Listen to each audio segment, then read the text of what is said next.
അങ്ങനെ ഈ വർഷത്തെ ഈസ്റ്റർ ആഘോഷിക്കാൻ വേണ്ടിയിട്ട് നമ്മൾ വീട്ടിലോട്ട് പോകാൻ റെഡി ആയിക്കൊണ്ടിരിക്കുകയാണ് കേട്ടോ. അങ്ങനെ റെഡി ആയതല്ല, റെഡിയായി പുറത്തിറങ്ങിയേ.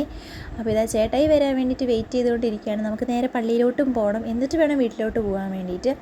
അപ്പോൾ ഇതാ സന്ധ്യ ആയായിരുന്നു, വൈകുന്നേരമായി. 4 മണി മുതലായിരുന്നു പള്ളിയിൽ ആരാധനയൊക്കെ ഉള്ളത്. അപ്പോൾ അതിന് വേണ്ടി പോവുകയാണ് കേട്ടോ. കുറച്ച് സമയമൊക്കെ പോയി, എന്നാലും വേഗം ചേട്ടായും കൂടെ വരാമെന്ന് പറഞ്ഞപ്പോൾ പിന്നെ ചേട്ടായിനെ വെയിറ്റ് ചെയ്ത് ഞങ്ങളങ്ങനെ ഇരുന്നു. അങ്ങനെ ഞങ്ങൾ വേഗം വണ്ടി ഓട്ടോറിക്ഷയൊക്കെ എടുത്ത് വേഗം തന്നെ അങ്ങനെ പോവുകയാണ് കേട്ടോ. അവിടെ പോയി പാലക്കത്ത് എത്തിയപ്പോഴത്തേക്കും ചേട്ടായിക്ക് എന്തിനും ATM കയറണം, എന്തിനോ അല്ല പൈസ എടുക്കാൻ വേണ്ടി ATM കയറണം എന്ന് പറഞ്ഞു. അങ്ങനെ ആ പൈസ എടുക്കാൻ വേണ്ടിയിട്ട് പോയിട്ട് തിരിച്ചതേപോലെ വന്ന് പിന്നെ കാർഡ് എടുത്തുകൊണ്ട് പോകുന്ന ആളെയാണ് കാണുന്നത്. പിന്നെ നമ്മൾ വേഗം തന്നെ നമ്മുടെ ചിനിക്കപ്പാറ പള്ളിയിലെത്തിയിട്ടോ. അപ്പോൾ ആരാധന നടക്കുന്നുണ്ടായിരുന്നു അവിടെ. അങ്ങനെ നമ്മൾ വേഗം തന്നെ ആരാധനയ്ക്കൊക്കെ പോയി കുറച്ച് നേരം അങ്ങ് കൂടിയിട്ടോ. കുറച്ച് പേരൊക്കെ ഉണ്ടായിരുന്നുള്ളൂ. അപ്പോൾ നമ്മുടെ എസക്കുട്ടിൻ്റെ ആദ്യത്തെ ഈസ്റ്റർ ആണല്ലോ. അപ്പോൾ നമുക്ക് വീട്ടിൽ ഞാൻ ഉണ്ടാക്കുന്നില്ല, അപ്പമൊന്നും പാലും കാച്ചുന്നില്ല, അപ്പമൊന്നും പുഴുങ്ങുന്നൊന്നുമില്ല. കാരണം അമ്മച്ചി മരിച്ച കാരണം അതൊന്നും ഒരു പ്രശ്നമില്ല. എനിക്ക് പുഴുങ്ങും പാലൊക്കെ കാച്ചുകയൊക്കെ ചെയ്യാം. പക്ഷേ എന്നാലും നമുക്കിഷ്ടമുള്ളവർ ഒക്കെ മരിക്കുമ്പോൾ നമുക്ക് മനസ്സിനൊരു സന്തോഷമില്ലല്ലോ. അപ്പോൾ അത് കാരണം ഞാൻ എന്തായാലും ചെയ്യുന്നില്ല എന്ന് വിചാരിച്ചു. നമ്മൾ വീട്ടിലേക്ക് പോവുകയാണ്.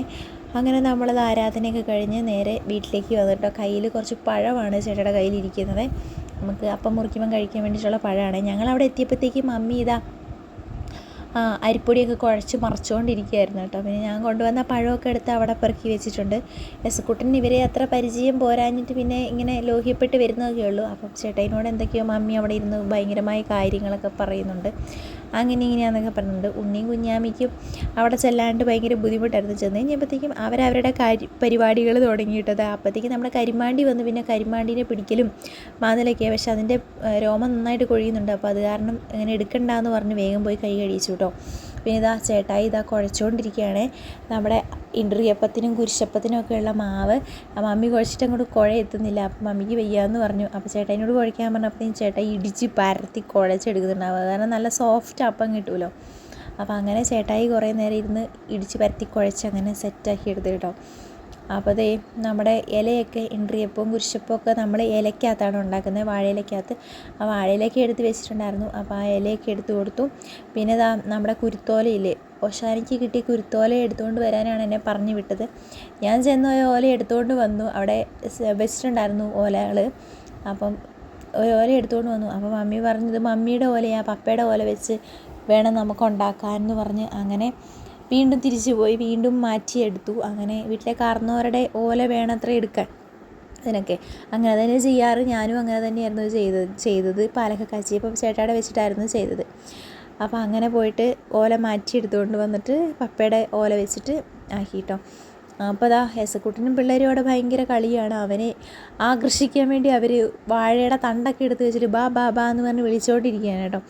അപ്പോൾ അങ്ങനെ അവരവിടെ കളിച്ച് സെറ്റായിക്കൊണ്ടിരിക്കുന്നു. ഇവിടെ ഇഡ്ഡലിയപ്പവും കുരിശപ്പൊക്കെ റെഡിയായി. കുരിശപ്പം ഉണ്ടാക്കിയപ്പോൾ എനിക്ക് എടുക്കാൻ പറ്റിയില്ല കേട്ടോ. പെട്ടെന്ന് തന്നെ മമ്മി അതെല്ലാം സെറ്റാക്കി ഞാൻ വന്നപ്പോഴത്തേക്കും. പിന്നെ ഇഡ്ഡലിയപ്പത്തിന് മാവെടുത്ത് വെച്ചിട്ട് പരത്തുവാണ്ടോ. ഇങ്ങനെ ഭയങ്കര കട്ടിയായിരുന്നു കേട്ടോ ഞങ്ങളുടെ ഇഡ്ഡലിയപ്പത്തിന്. കാരണം വലിയൊരു ഉണ്ട വെച്ചിട്ട് ഇങ്ങനെ പിച്ച് വരുന്നു ചെയ്തുകൊണ്ടിരുന്നത്.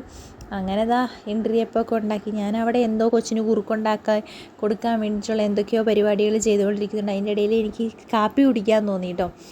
നമ്മൾ വീട്ടിലങ്ങനെ കാപ്പി ആക്കാറില്ല, ചായ വയ്ക്കാറ്. അപ്പം ഒരു കട്ടൻ കാപ്പി കുടിക്കാമെന്ന് വിചാരിച്ച് അങ്ങനെ ഞാൻ കട്ടൻ കാപ്പി വെച്ച് കുടിച്ചുകൊണ്ടിരിക്കുകയാണ്. അപ്പോഴത്തേക്കും നമ്മുടെ അടുപ്പൊക്കെ കത്തി ഇഡ്ഡലിയപ്പം ചെമ്പിനകത്താക്കി വെച്ചിട്ടുണ്ട്. പുഴുങ്ങിയെടുക്കാൻ വേണ്ടിയിട്ട് പോകണം കേട്ടോ. അപ്പം ഞങ്ങളെന്തോ കാര്യമൊക്കെ ഞാൻ അവിടെ നിന്ന് പറയുന്നുണ്ട്. എന്നിട്ട് കാപ്പി കുടിച്ചുകൊണ്ടിരിക്കുക. എനിക്ക് ഭയങ്കര ഇഷ്ടമാണ് കാപ്പി കുടിക്കുന്നത്. വല്ലപ്പോഴല്ലേ കാപ്പി കുടിക്കുന്നുള്ളൂ. അപ്പോൾ മോളിലേക്ക് പോവുകയാണ് കേട്ടോ. എസക്കുട്ടനെ ഇവർ കയറി ഓടുന്ന കണ്ടിട്ട് ഈ സ്റ്റെപ്പ് കയറാൻ വേണ്ടിയിട്ട് അവൻ കിടന്ന്, അവന് കയറാൻ അറിയത്തുമില്ല എന്നാൽ അവന് കയറും വേണം. അങ്ങനെ ഒരു പരിപാടിയായിരുന്നു. പിന്നെ ഞാനത് അവനെ ഇങ്ങനെ ചെറുതായിട്ട് കയറ്റിയിട്ട് അവൻ മെല്ലെ ഇങ്ങനെ വരുമല്ലോ. ഞാൻ കുഞ്ഞിന്ന് മടുത്തു പോയി. അപ്പോഴത്തേക്കും ഞാൻ അവനെ പൊക്കി എടുത്തുകൊണ്ട് പോയി. പിന്നെ മുകളിൽ മല്ലിയും മുളകൊക്കെ ഉണങ്ങാനിട്ടുണ്ടായിരുന്നു. അപ്പോൾ ചെറിയൊരു മഴക്കോള് കണ്ടപ്പോഴത്തേക്ക് പിന്നെ അത് പോയി വാരാമെന്നും പറഞ്ഞിട്ടാണ് ടെറസിൻ്റെ മുകളിലോട്ട് കയറിപ്പോയത് കേട്ടോ. അപ്പോൾ അവന് നടക്കാൻ വേണ്ടിയിട്ട് ഭയങ്കര ഇഷ്ടം. അപ്പോൾ നടത്തിക്കൊണ്ടിരിക്കുക. പക്ഷേ ഞാൻ കാല് ഭയങ്കരമായിട്ട് പൊള്ളുന്നുണ്ടായിരുന്നു കേട്ടോ. അത്രയും നേരം വെയിലായിരുന്നു. എനിക്ക് തന്നെ നടന്നിട്ട് ഭയങ്കര പൊള്ളലായിരുന്നു. കാലിങ്ങനെ പൊള്ളിക്കൊണ്ടിരിക്കുകയായിരുന്നു കേട്ടോ. പിന്നെ മമ്മിയും പിള്ളേരും കൂടെയാണ് കേട്ടോ മൊത്തം വാരുന്നത്. മല്ലിയും മുളകൊക്കെ അവരാണ് വാരുന്നത്.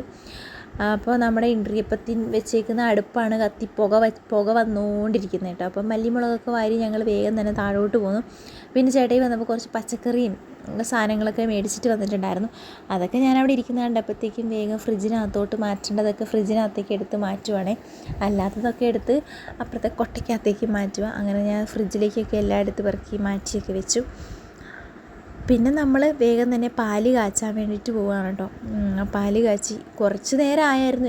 എപ്പോഴും നേരത്തെ ഒന്നും ഇവിടെ പാല് കാച്ചി കുടിക്കാറില്ല, കുറച്ച് താമസിക്കും എങ്ങനെയായാലും റെഡിയാക്കി പെറുക്കി വരുമ്പോഴത്തേക്കും. അപ്പോൾ അവിടെ ഇതാ പാലൊക്കെ പിഴിഞ്ഞ് റെഡിയാക്കിക്കൊണ്ടിരിക്കുകയാണ്. അതിൻ്റെ ഇടയിൽ അവന് എസക്കൂട്ടിന് വിശന്നപ്പോൾ ഇതാ ചേട്ടായി പഴം തിന്നുന്ന കണ്ടപ്പോഴത്തേക്കും അവൻ വേണമെന്ന് പറഞ്ഞപ്പോൾ അത് കൊടുത്ത് നോക്കുകയാണ് കേട്ടോ. അപ്പോൾ അവൻ എല്ലാം കൂടെ വിഴുങ്ങാനൊക്കെ നോക്കുന്നത്. അവൻ അങ്ങനെയാണ് കഴിക്കേണ്ടതെന്നൊന്നും അറിയാൻ പാടില്ല. അപ്പോൾ അങ്ങനെയൊക്കെ കുറച്ചൊക്കെ പീച്ചിപ്പറക്കി കൊടുത്തു അവന്. പിന്നെ ഇത് പാല് കാച്ചുമ്പോൾ ഇടേണ്ട കുരിശാകൃതിയിലാക്കിക്കൊണ്ടിരിക്കുക, ചേട്ടായിയോട് ആക്കാൻ പറഞ്ഞിട്ട് കേട്ടോ. അപ്പോൾ ഇതാ ചേട്ടായി തുളയൊക്കെ തുളച്ച് അതിനകത്തൂടെയൊക്കെ കയറ്റി ഇത് അടിപൊളി ഒരു കുരിശൊക്കെ സെറ്റാക്കി തന്നു. അപ്പോൾ ആ കുരിശൊക്കെ ഇട്ട് പപ്പ വന്ന് പ്രാർത്ഥിച്ച് കുരിശൊക്കെ ഇട്ടായിരുന്നു. അങ്ങനെ ഇതാ ഇളക്കി പാല് കാച്ചിക്കൊണ്ടിരിക്കാനായിട്ട്. അങ്ങനെ പാലൊക്കെ കാച്ചി റെഡിയായി കുറുകി പെറുക്കി വന്നപ്പോഴത്തേക്കും അപ്പമൊക്കെ സെറ്റായി, ഇൻട്രിയപ്പം കുരിശപ്പൊക്കെ സെറ്റായല്ലോ. അപ്പോൾ അതെല്ലാം കൂടെ പെറുക്കി ബേസിനിലേക്ക് ആക്കിയിട്ട് അവിടെ ഫ്രണ്ടിൽ കൊണ്ട് വെക്കാൻ വേണ്ടിയിട്ട് പോവുകയാണ് കേട്ടോ. അപ്പോൾ അതെല്ലാം ഞാൻ പെറുക്കിക്കൊണ്ടിരിക്കുകയാണേ. അപ്പോൾ ചൂട് കാരണം ഭയങ്കര ബുദ്ധിമുട്ടായിരുന്നു അതിനകത്ത് പെറുക്കി എടുക്കാൻ വേണ്ടി. എൻ്റെ കൈ പൊള്ളി പോവായിരുന്നു. അപ്പം ഞാൻ കുറച്ച് ഇൻട്രിയപ്പം മാത്രമേ എടുത്തുള്ളൂ, നമുക്ക് കഴിക്കേണ്ടത് മാത്രം. പിന്നെ കുരിശപ്പം അധികം കഴിക്കത്തില്ലല്ലോ. അപ്പോൾ അതെല്ലാം കൂടെ പൊക്കിക്കൊണ്ട് പോകാമെന്ന് വിചാരിച്ചു. പിന്നെ പാലിനുള്ള ഗ്ലാസും അങ്ങനെയുള്ള സംഭവങ്ങളെല്ലാം കൂടി ഞാനാണ് കേട്ടോ. എന്നോട് എടുത്തുകൊണ്ട് വരാൻ പറഞ്ഞ കാരണം ഞാനതെല്ലാം തപ്പിപ്പറക്കി എടുത്തുകൊണ്ടിരിക്കുക. അപ്പോൾ പുതിയ ഗ്ലാസ് ഇവിടെ ഇരിപ്പുണ്ടായിരുന്നു. അപ്പോൾ അത് തന്നെ എടുത്തേക്കാമെന്ന് വിചാരിച്ച് പുതിയ ഗ്ലാസ്സിൽ പാൽ കുടിക്കാമെന്ന് വിചാരിച്ച് അങ്ങനെ പുതിയ ഗ്ലാസ്സൊക്കെ അവിടെ നിന്ന് തപ്പിപ്പറക്കി എടുക്കുവാണേ. അപ്പോൾ ഉണ്ണിയാണ് ഗ്ലാസ്സൊക്കെ കൊണ്ടുവരുന്നത്. അത് കുഞ്ഞാമി കണ്ടില്ലായിരുന്നു ഗ്ലാസ്സും കൊണ്ട് വരുന്നത്. അപ്പോഴത്തേക്കും കുഞ്ഞാമിക്ക് ഇഷ്ടപ്പെട്ടില്ല. കുഞ്ഞാമി അവിടെ നിന്ന് മുഖം വീർപ്പിക്കാൻ തുടങ്ങി, പ്രശ്നമായി തുടങ്ങി. പിന്നെ കരച്ചിലായി, ബഹളമായി, പ്രശ്നമായി. അപ്പോഴത്തേക്ക് ഇതാ നമ്മളെല്ലാം പാലും അപ്പവും കുരിശപ്പം ഇൻട്രിയപ്പം അങ്ങനെ എല്ലാ സെറ്റും സാധനങ്ങളെല്ലാം സെറ്റാക്കി ഇത് അവിടെ കൊണ്ട് ടേബിളിൽ വെച്ചിട്ടുണ്ടായിരുന്നു കേട്ടോ. അപ്പോഴത്തേക്കും പപ്പ എഴുന്നേറ്റ് വന്നു, എല്ലാവരും വന്ന് നമ്മൾ പ്രാർത്ഥിച്ച് അങ്ങനെ നമ്മളിതാ അപ്പം മുറിക്കാൻ വേണ്ടിയിട്ട് പോവുകയാണ് കേട്ടോ. അപ്പോൾ അങ്ങനെ നമ്മുടെ കുരിശപ്പം ഇതായിരുന്നു കേട്ടോ. ഉണ്ടാക്കിയപ്പോൾ ഞാൻ കണ്ടില്ലായിരുന്നു, ഇപ്പോൾ പൊളിച്ചപ്പോഴാണ് കാണുന്നത്. നമ്മുടെ എസക്കൂട്ടൻ്റെ ആദ്യത്തെ പെസഹായാണ് കേട്ടോ. അപ്പോൾ അങ്ങനെ അവൻ അപ്പമൊക്കെ കഴിച്ച് പാലൊക്കെ കുടിക്കാൻ വേണ്ടിയിട്ട് പോവുകയാണ്. ഞാൻ കഴിഞ്ഞ വർഷം പറഞ്ഞായിരുന്നു 3 പേരെ ഞാൻ പ്രഗ്നൻ്റ് ആയിരിക്കുന്ന സമയത്ത് ഞാനിങ്ങനെ പെസഹാപ്പവും പാലും കുടിക്കുമായിരുന്നു. എനിക്ക് ഭയങ്കര ഇഷ്ടമായിരുന്നു കുടിക്കാൻ വേണ്ടി. അത് കാരണം ഇവർക്ക് 3 പേർക്കും ഭയങ്കര ഇഷ്ടമാണ് ആ പാലും അപ്പവും കഴിക്കാൻ വേണ്ടിയിട്ട്. അവർക്ക് ഭയങ്കര ഇഷ്ടം, അത് കാരണം അവർ കഴിക്കുകയും ചെയ്തോളും. ചില പിള്ളേർക്ക് അതൊന്നും ഇഷ്ടമില്ലല്ലോ, പക്ഷേ എൻ്റെ 3 പിള്ളേർക്കും അത് ഭയങ്കര ഇഷ്ടമാണ് കേട്ടോ. അപ്പോൾ അത് കാരണം അങ്ങനെ അവരെല്ലാം കഴിച്ചു. അപ്പോൾ ഇതാ അങ്ങനെ പാലും അപ്പവും ഒക്കെ കൊടുക്കുകയാണ് ഓരോരുത്തർക്ക്. മൂത്തവർക്കാണല്ലോ കൊടുക്കുന്നത്. അതിന് കുഞ്ഞാമി ഇഷ്ടപ്പെടുന്നില്ല. കുഞ്ഞാമി ആദ്യമേ പോയി നിൽക്കുമായിരുന്നു കേട്ടോ. കുഞ്ഞാമിക്ക് വേണമെന്ന് പറഞ്ഞാൽ അതിന് പിന്നെ കുഞ്ഞാമി ഭയങ്കര കരച്ചിലായിരുന്നു. ഏറ്റവും അവസാനമല്ലേ കുഞ്ഞാമിക്ക് കൊടുത്തത്. അപ്പോൾ കുഞ്ഞാമി ഭയങ്കര കരയുന്നുണ്ടായിരുന്നു. എനിക്ക് ആദ്യം തന്നില്ല എന്നും പറഞ്ഞിട്ടുള്ള കരച്ചിലാണ് ഈ കണ്ടുകൊണ്ടിരിക്കുന്നത്. എനിക്ക് അവസാനം തന്നേന്നൊക്കെ പറഞ്ഞുകൊണ്ടാണ്. അങ്ങനെ ആദ്യമായിട്ട് നമ്മുടെ എസക്കൂട്ടൻ പാല് കുടിച്ചു, അപ്പം കഴിച്ചു കേട്ടോ. അവന് ഇഷ്ടപ്പെട്ടു. അവനത് മേടിച്ച് ഇങ്ങനെ ചപ്പി കഴിക്കുന്നുണ്ടായിരുന്നു കേട്ടോ. എന്നെപ്പോലും പാല് കുടിപ്പിക്കാൻ സമ്മതിക്കുന്നില്ലായിരുന്നു.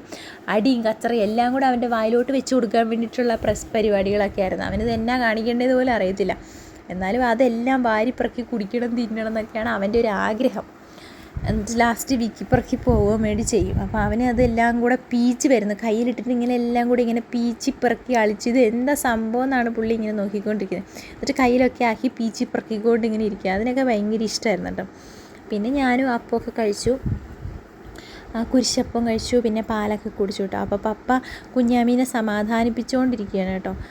അങ്ങനെ ഓരോന്നൊക്കെ പറഞ്ഞ് ഇങ്ങനെ സമാധാനിപ്പിച്ച് പാലൊക്കെ കുടിപ്പിച്ചുകൊണ്ടിരിക്കുകയാണ്. പിന്നെ ഇതെല്ലാം കഴിഞ്ഞ് പെസഹായുടെ പാലുകുടിയും പരിപാടിയൊക്കെ കഴിഞ്ഞപ്പോഴത്തേക്കും പിന്നെ എനിക്ക് വീട്ടിലേക്ക് പോകണമല്ലോ. നമ്മൾ തിരിച്ച് വീട്ടിലേക്ക് ഇങ്ങ് പോരും. അപ്പോഴത്തേക്കും കുറച്ച് ഗ്ലാസും സാധനങ്ങളൊക്കെ ഉണ്ടായിരുന്നത് ഞാൻ അടുക്കളയിൽ കയറി വേഗം തന്നെ അതൊക്കെ കഴുകി പറക്കി അങ്ങ് വെച്ചു.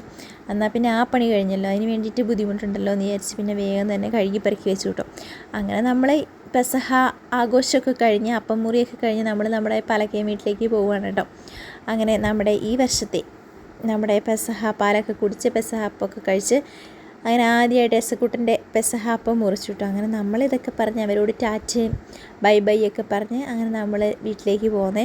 ഇനി അടുത്ത ദിവസം തന്നെ നമുക്കിങ്ങോട്ട് വരണം. അപ്പം ഞാനും എസക്കൂട്ടനും ചേട്ടായും മാത്രമേ പോകുന്നുള്ളൂ.